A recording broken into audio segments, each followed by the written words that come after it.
오늘 셀트리온이 2.88 다시 한번 빛났다. 헬스케어가 1.48 상승했고요. 제약이 1.10 하락 마감했어요.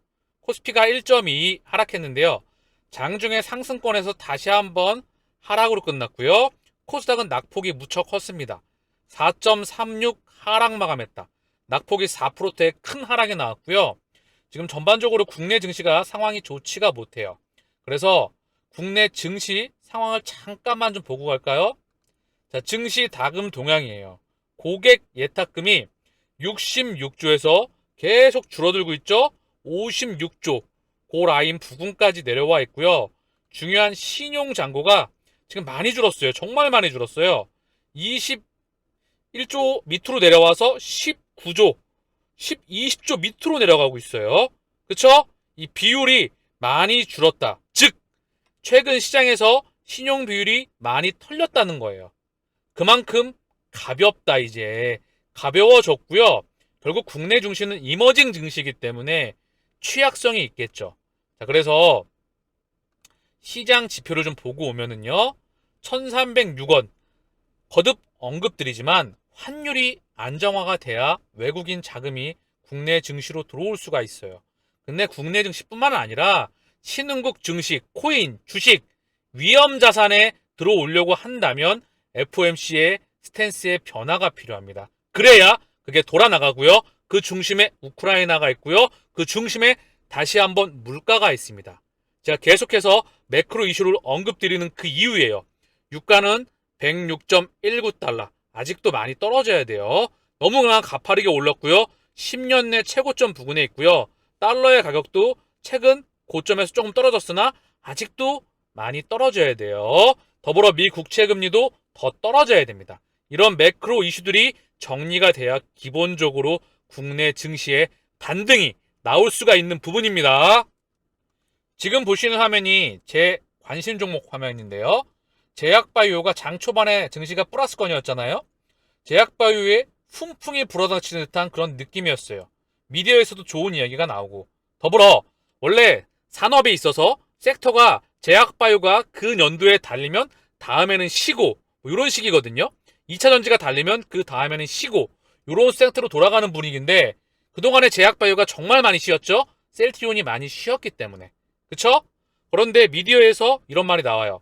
잘 나가는 제약바이오 2분기도 외양 성장 기대감. 주요 제약바이오 기업 2분기 실적 전망. 셀트리온, 삼바, 유한양행 뭐 쭉 나오는 부분인데요. 이런 미디어에서 나오고 있다는 부분이죠. 실제 제약바이오 섹터는 몇 개 안 되는 산업군 내에서 성장하는 전 세계에 몇 개 안 되는 산업군 내에 있습니다. 그 이유는 전 세계의 고령화와 재정 적자, 유효성은 뛰어나면서 부작용은 적고 부가가치가 무척 큰 항체와 바이오薬품의 몸통. 이 부분은 확실성의 영역이죠. 그래서 중요한 건 제약바이오 섹터에 다시 한번 훈풍이 불어닥치는 느낌이었는데 시장이 다시 한번 빠지면서 상승폭이 조금 반납됐어요. 그러나 셀트리온 오늘 2.88, 헬스케어가 1.48 상승 마감했다. 더불어서 2차 전지구는 오늘 좋지 않은 모습이었어요. 분위기가 수급이 좀 바뀌어나가는 그런 흐름인데요. 물론 지켜봐야 될 것 같습니다. 자, 셀트리온 헬스케어의 수급이 최근에 정말 좋습니다. 선행지표를 수기를 좀 바라는데요. 연기금이 하나, 둘, 셋, 3거래를 빼고 오늘도 계속해서 담고 있어요.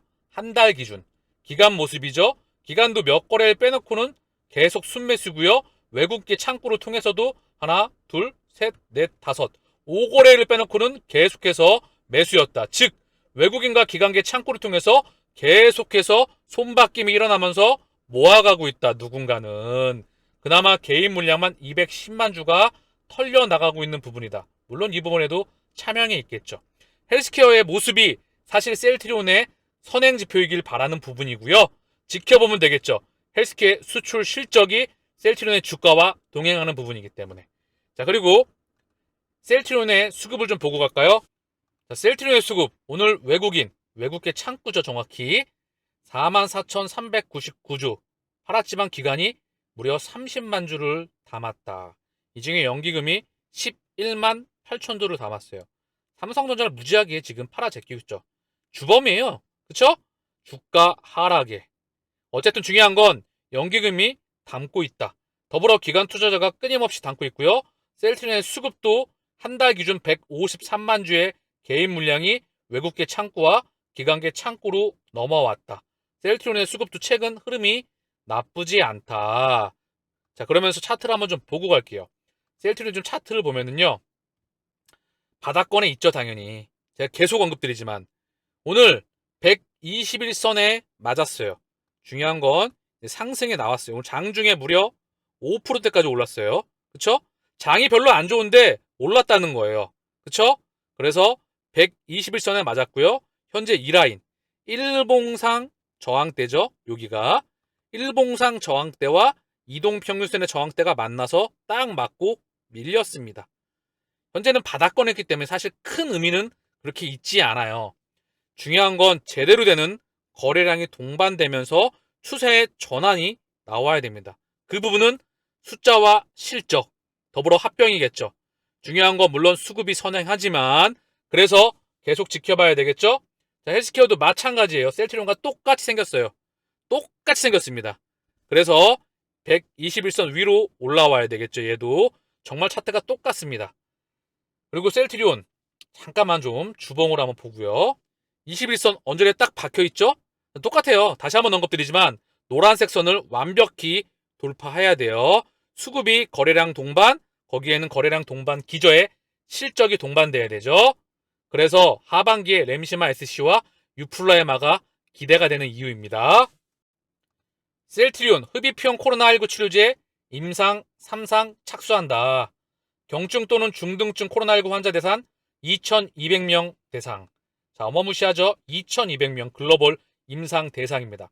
여기서 우리가 다시 한번 착안하는데요. 국내에 그 어떤 기업이 임상 3상에서 2,200명 대상으로 임상을 할 수 있는 자체적인 기업이 있습니까? 그쵸? 그런데 무슨 신약을 개발할 수 있겠습니까? 이게 팩트이고 이게 셀트리온입니다. 원천 기술을 가지고 있고 생산과 임상과 특허와 판매와 이런 모든 부분을 일괄적으로 할 수 있는 기업은 바로 셀트리온밖에 없습니다. 정맥주사보다 적은 용량, 변이 대응 가능. 자, 셀트리온은 내년 흡입형 코로나19 치료제의 상용화에 나설 것으로 예상된다. 엔데믹으로 진행돼서 풍토병으로 진행되는 부분이기 때문에 그 캐파를 보고 개발하는 부분이겠죠. 최근 루마니아에서 흡입형 코로나19 치료제 임상 3상 시험기획 승인을 받았다. 글로벌 임상 3상 경증 또는 중등증 환자 대상으로 진행된다.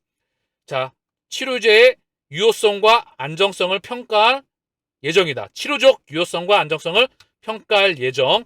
나머지 유럽 국가들에서도 순차적으로 임상을 제시할 수 있을 것으로 예상된다. 올해 초 보스니아, 세르비아, 북마케도니아, 루마니아 등 잇따라 임상 3상 시험 계획을 신청했다.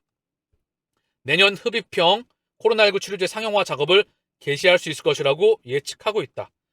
셀트리온은 최단 기간 내에 흡입형 코로나19 치료제의 중간 결과를 확보할 수 있도록 노력할 계획이다. 흡입형 코로나19 치료제 개발을 차질 없이 진행하기 위해 환자 모집 및 글로벌 임상 등에 최선을 다할 것. 셀트리온은 코로나19가 엔데믹으로 접어들었다고 판단해 해외 시장을 위주로 한 글로벌 상호파를 목적으로 코로나19 항체 치료제 레키놀의 흡입 제형 CTP66과 다양한 변이의 중화능을 보이는 CTP66을 혼합한 칵테일 치료제로서 치료제 개발에 착수했죠. 자, 다양한 변이 바이러스에 대응이 가능한 것으로 기대하고 있다. 알파, 베타, 감마, 델타 주요 변이에서 강한 중화능을 이미 보였습니다. 변이 대응 시험에서도 중화능이 확인되었죠. 그래서 호흡기를 통해 폐에 약물을 직접 전달하는 방식이다. 부작용이 없고요. 용량이 작은 부분으로도 뛰어난 효능을 발휘하겠죠. 더불어 편의성이 있죠. 그렇기 때문에 가격 경쟁력이 있는 거예요. 그래서 범용으로서 전 세계에 우리가 또 다른 캐시카우가 될 수 있기를 기대해 봅니다. 호흡기 점막에서부터 바이러스를 포획하는 트래핑 기전을 통해 바이러스를 무력화할 수 있는 장점이 있다. 특히 코로나19 흡입형 치료제는 폐에 직접 국소적으로 항체를 정달해 정맥 지소보다 적은 용량으로 치료 효과를 보일 수 있다. 그렇기 때문에 가격 경쟁력을 보이는 부분이죠. 그렇죠? 자, 흡입형 임상 3상에 착수했다는 소식입니다. 셀트리온 바이오 복제약 늘려서 바이오 복제약이란 말 없습니다. 바이오는 똑같이 만드는 게 불가능해요. 그래서 영어로 시밀러라는 게 있죠. 비슷하다. 유전자 구조상 똑같이 만드는 거는 불가능하다. 쌍둥이도 똑같은 게 없죠? 그렇기 때문에 바이오 시밀러입니다. 공부를 좀 하세요. 바이오 시밀러 늘려서 차세대 성장 동력 확보. 이게 정확한 말이죠. 6가지 항체 바이오 시밀러 개발 중 기존 바이오 시밀러에서도 안정적인 점유율을 기대한다. 밑에 보면 셀트리온 후속 바이오 시밀러 포트폴리오 최소 5개 확대한다. 이게 내년도 2023년도 기준점으로 미국과 유럽 시장에 출시가 되고요. 2024년도에는 우리의 제품 라인업 군이 10개를 넘어갈 것 같아요. 그쵸? 10개 플러스 마이너스 알파. 그래서 계속 확장해 나간다. 그 부분이 언급되고 있고요.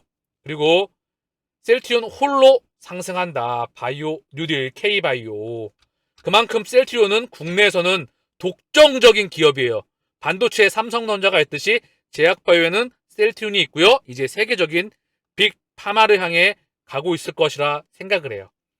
결국 우리 차세대 바이오 시밀러 군들과 램시마 SC와 유플라이마와 기존 산마와 스텔라라와 아일리아와 졸레어와 프롤레어와 악템나 그리고 24개까지 제품 군과 직판과 합병과 이런 부분들이 더해져서 성장해 나가리라 생각을 합니다. 그리고 연구 인력이 2,000명까지 증원이 되고요. 생산 캐파도 폭발적으로 성장하게 됩니다. 그 말은 즉 우리의 제품 라인업의 증가, 즉 실적의 증가가 있는 부분이에요.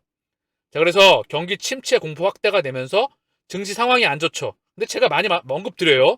환율 13년 만에 1,300원 돌파했다. 즉 많이 왔어요. 이제 어느 정도에서 안정권을 취하리라 생각을 합니다. 이미 신용잔고도 좀 줄어들었고요. 그리고 환율도 극단에 이르렀다. 그리고 주가는 극단의 바닥에 있다. 그리고 아래쪽으로 슈팅이 나왔다. 못 버티고 주식 던지는 동학개미. 마찬가지입니다. 이제 곧 있으면 제약바이오의 산업에 훈풍이 불어서 셀트리온이 치고 나갈 수 있기를 기대해 봅니다.